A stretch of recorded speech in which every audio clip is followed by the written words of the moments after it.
El segundo problema a corregir por el directorio militar era acabar con la corrupción política. El directorio intervino de dos maneras para acabar con el caciquismo, a nivel nacional y a nivel local. A nivel nacional disolvió el Congreso y el Senado, todos los cargos públicos fueron excluidos de los consejos de administración de las empresas privadas, se suspendió la inmunidad parlamentaria para poder enjuiciar a los diputados o senadores, se despidió a los funcionarios que habían encubierto cualquier tipo de abuso y se presionó a la burocracia para que a partir de ahora trabajaran más duro y tuvieran más moralidad en sus acciones. Pero donde sí que hizo hincapié más para acabar con el caciquismo Primo de Rivera fue a nivel local. Se prohibieron las recomendaciones, se persiguió a los caciques, las autoridades locales y provinciales fueron sustituidas por vocales asociados y militares respectivamente, y se abrió una investigación en los ayuntamientos por parte del gobernador civil sobre casos de inmoralidad. En este último apartado se hizo nombramientos de delegados de gobierno en cada partido judicial, todos ellos oficiales del ejército con los objetivos de acabar con el caciquismo al mismo tiempo que propagar las bonanzas de la dictadura. ¿Cómo se hizo eso? A través de una investigación y también por denuncias anónimas. 800 ayuntamientos fueron investigados y se realizaron 100 expedientes por irregularidades. Esta investigación tuvo encontronazos con las autoridades judiciales locales. Por un lado, los jueces municipales eran representantes del caciquismo y por otro lado, los delegados del gobierno actuaron con un sentido, dijéramos, partidista a través del Consejo Judicial y de la Junta de Inspección.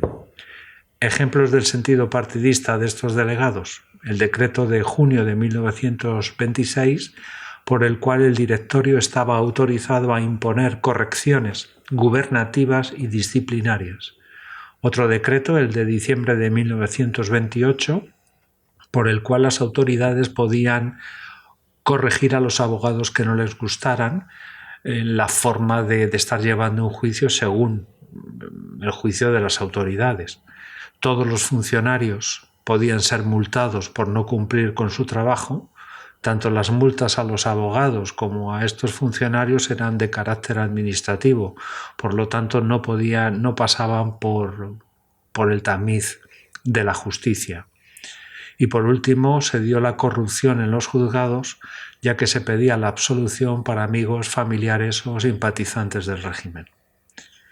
También el tema de los delegados acabó contra aquello que querían luchar. Muchos delegados o acabaron convirtiéndose en caciques o también fueron acusados de casos de corrupción. Para acabar con esto, Primo de Rivera y su directorio militar hicieron reformas en la administración local y provincial.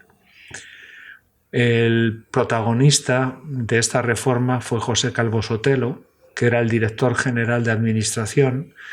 Este señor procedía del Partido Conservador de la tendencia maurista.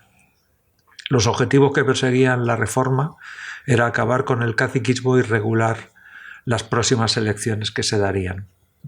Ya os adelanto que no va a haber elecciones durante la dictadura, pero se reguló. En marzo de 1924 se redactó el Estatuto Municipal. Hay que decir que este estatuto era el más democrático y autonomista que se había hecho hasta el momento. Os lo voy a desarrollar un poquito y os va a sorprender. Cada municipio tenía derecho a definir su propia estructura sin más limitaciones que el respeto a la soberanía del Estado.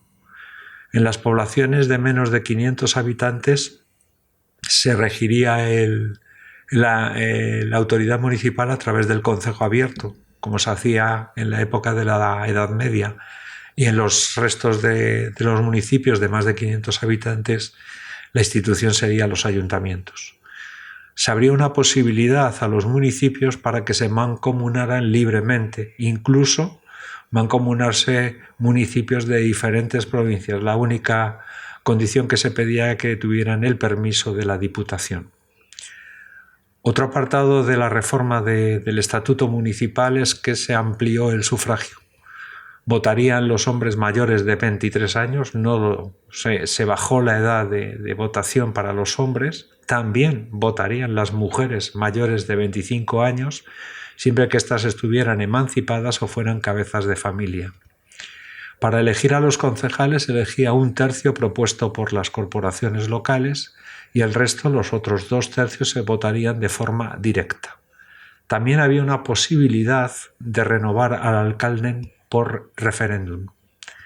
Los ayuntamientos tenían todas las competencias en su jurisdicción, incluso la de decretar impuestos y recaudarlos, así como la expropiación de bienes y hacer presupuestos extraordinarios para realizar obras públicas u otras mejoras.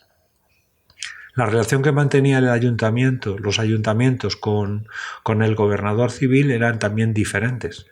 Los ayuntamientos tenían la posibilidad de poner un recurso al gobernador civil si éste actuaba con abuso de poder o si intervenía en los asuntos municipales. El gobernador civil no podía revocar ningún acuerdo municipal, ya que solo era responsabilidad de los jueces. Y por último, el Estatuto Municipal recogía la abolición de la desamortización de las fincas municipales. Este Estatuto Municipal fue aprobado, pero no llegó a aplicarse porque tuvo la oposición de los miembros del directorio al considerarlo demasiado liberal. En conclusión, siguió el control por parte del Gobierno de Madrid o del directorio militar de todas las autoridades municipales. O sea que no cambió absolutamente nada. Siguió desde Madrid nombrándose a los alcaldes de todos los municipios. Sin embargo, el Estatuto Municipal trajo algo bueno para las haciendas municipales, ya que supuso un aumento de las posibilidades de gasto y unas mejoras en las infraestructuras. La reforma provincial que hizo Calvo Sotelo la hizo en marzo de 1925 con la redacción del Estatuto Provincial.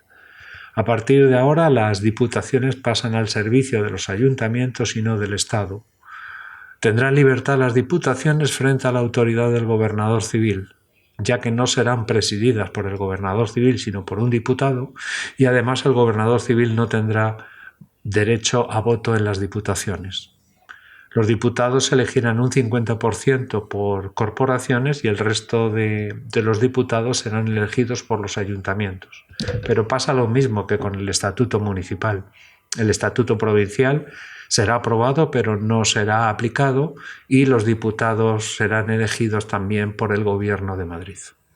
Pablo Iglesias firmó como presidente del PSOE y de la UGT el Manifiesto contra la Guerra de Marruecos y contra la dictadura.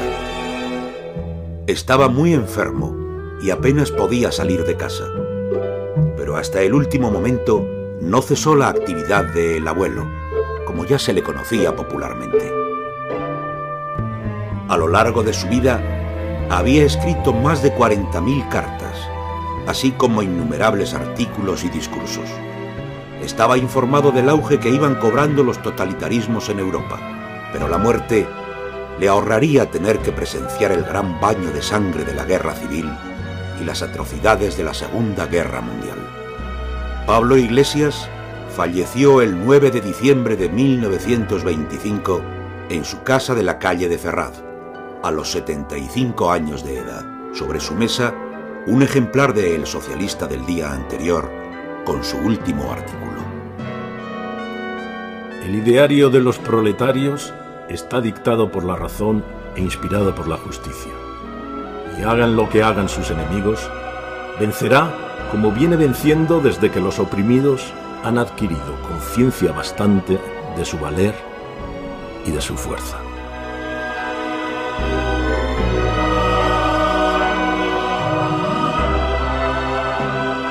Julián Besteiro, como presidente del PSOE y de la UGT, presidió el multitudinario entierro.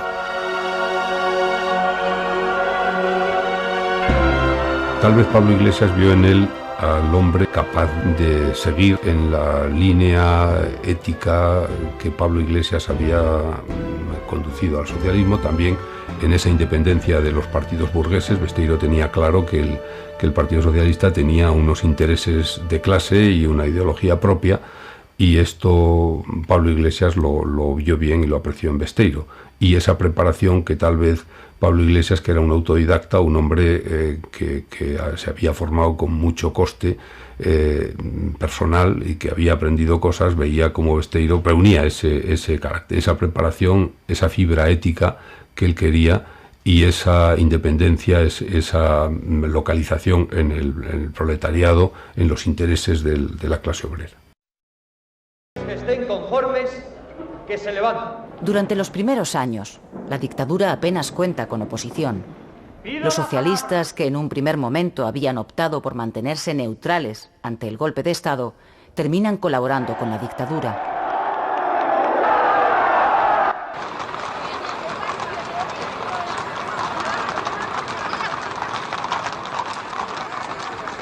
Cuando los socialistas entierran a su fundador, Pablo Iglesias, en 1925, en el seno del partido y del sindicato conviven ya dos tendencias.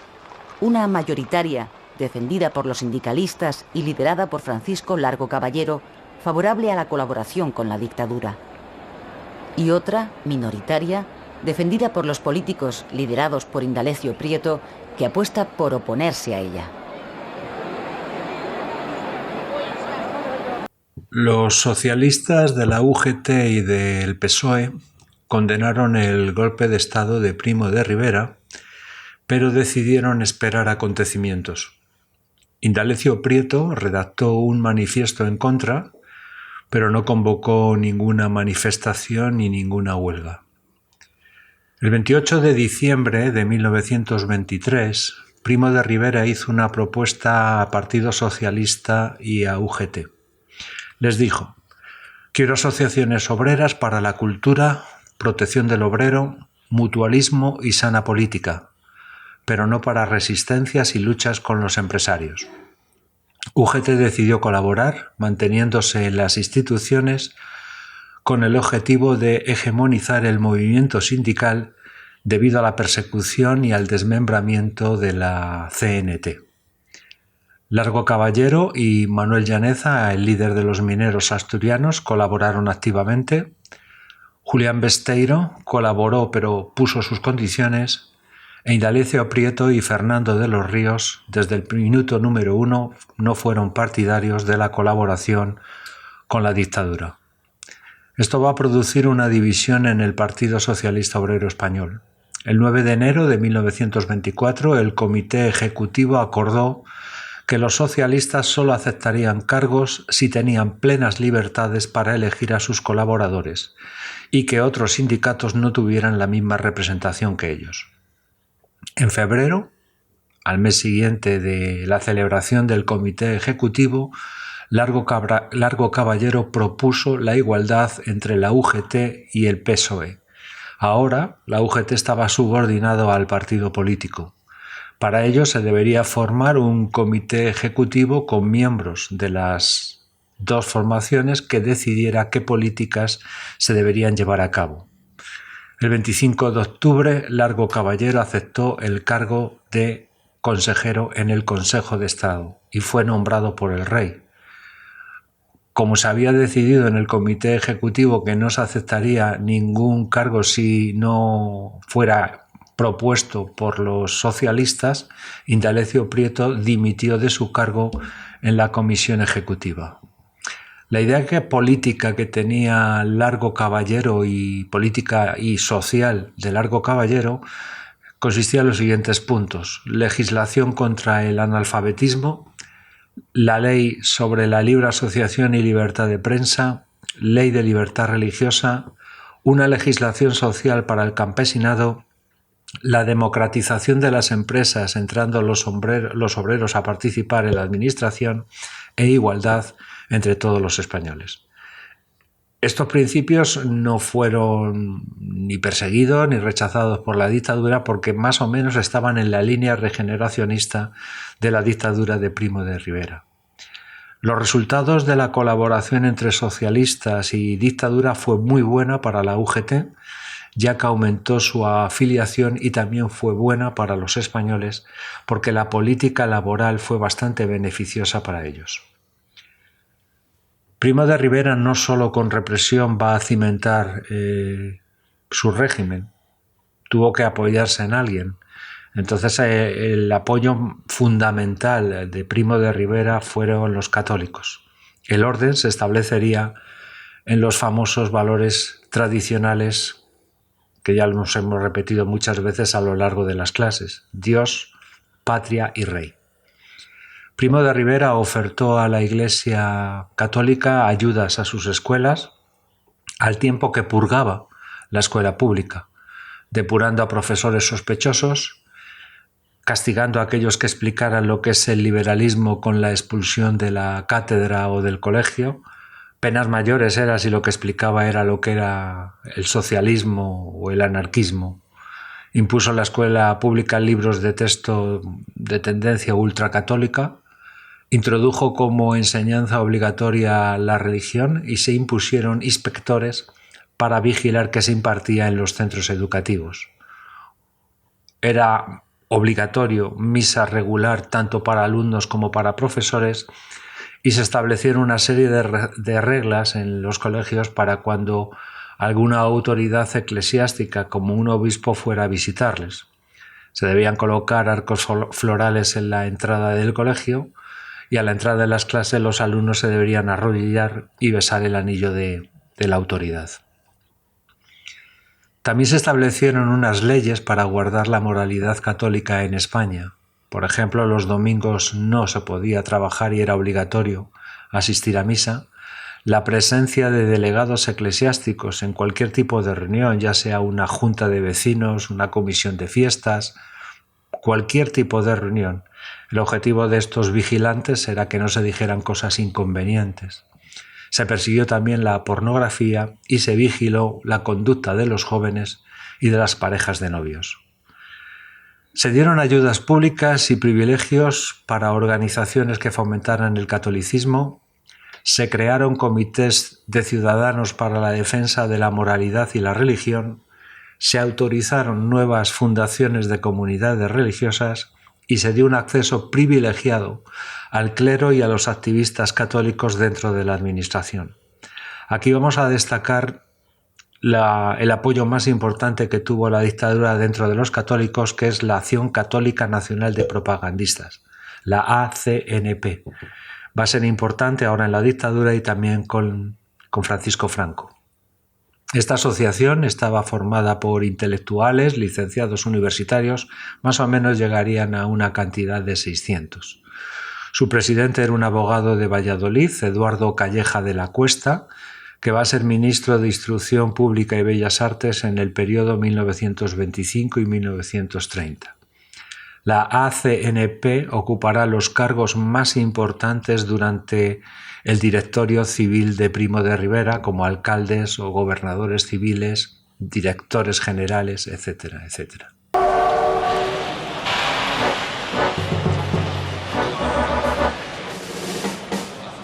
Una de las primeras decisiones de Primo de Rivera es fundar un partido propio. Lo que busca con ello es ampliar la base social de la dictadura y crearse una plataforma política para el futuro. La Unión Patriótica, que Primo pone en pie a comienzos de 1924, es un partido único, todos los demás están prohibidos, que aspira a convertirse en la columna vertebral de la nueva política del dictador. Dentro de lo que bautiza como programa regeneracionista, Primo de Rivera emprende la reforma de la administración y, tras declarar la guerra al caciquismo, disuelve todos los ayuntamientos y diputaciones que, a partir de ese momento, pasan a depender de la autoridad militar correspondiente. Primo de Rivera disolvió los partidos políticos. Para él estaban formados por vividores de la política y caciques que solo estaban interesados en los negocios particulares. Su idea era gobernar con un partido único o, si acaso, con la alternancia con los socialistas. Sus bases estaban recogidas a escala nacional por esmauristas y católicos y a escala provincial por pequeños grupos de disidentes de los partidos dinásticos, muy críticos con el tema del encasillado y por no tratar problemas locales. El origen de la Unión Patriótica lo podemos situar en el nacimiento en Valladolid en octubre de 1923 de la Unión Patriótica Castellana, que era la unión de pequeños y medianos agricultores que defendían los valores católicos, la justicia social, los intereses agrarios y una salida digna a la guerra de Marruecos. A principios de 1924, Unión Patriótica Castellana se fusionó con el Secretariado Nacional Agrario de Pequeños Agricultores, cuyo presidente era José Primo de Rivera, hermano del dictador. Este Secretariado Nacional Agrario se rebelaba frente al capitalismo, el proceso de urbanización y el parlamentarismo. El 5 de abril de 1924, Primo de Rivera hizo un llamamiento a los delegados gubernativos, lo que serían los gobernadores provinciales de antes, para que se pusieran en contacto con todo aquel que aceptara la Constitución de 1876 y estuviera dispuesto a colaborar con el directorio. Se buscaba gentes de ideas sanas y hombres de buena fe, al margen de los partidos, que estuvieran dispuestos a gestionar la administración.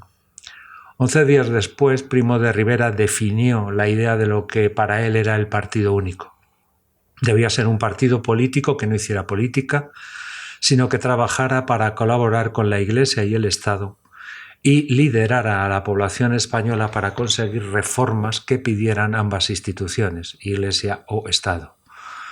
10 días después se bautizó a este partido único con el nombre de Unión Patriótica, que se estructuraría en comités ciudadanos o juntas locales que se encuadrarían en una junta patriótica provincial. El 29 de abril, Primo de Rivera dio orden a los delegados gubernativos para que hicieran el reclutamiento para los futuros militantes de Unión Patriótica, que oficialmente nació el 15 de octubre de 1924. ¿Quiénes se afiliaron? Pues católicos, mauristas, catalanistas moderados, tradicionalistas y los mismos caciques que estaban antes. Ideológicamente, Unión Patriótica se puede definir como católica, conservadora, tradicional y militarista. Todo ello embutido en unas creencias regeneracionistas. No se define monárquica, pero respetaba la figura del rey como jefe del Estado. Su organización era muy jerárquica. Perdonad. Arriba del todo estaba el jefe nacional, o sea, Primo de Rivera, un directorio nacional, una asamblea nacional donde estaban representadas las 50 asambleas provinciales, un directorio provincial, una asamblea provincial y las secciones locales. Estas eran básicas, ya que organizaban la Junta Cívica Local, que era la encargada de fomentar la educación, la moralidad y los valores ciudadanos. Primo de Rivera se le consideraba el padre de la patria, que personificaba los valores del humanismo, de la cristiandad y del patriotismo.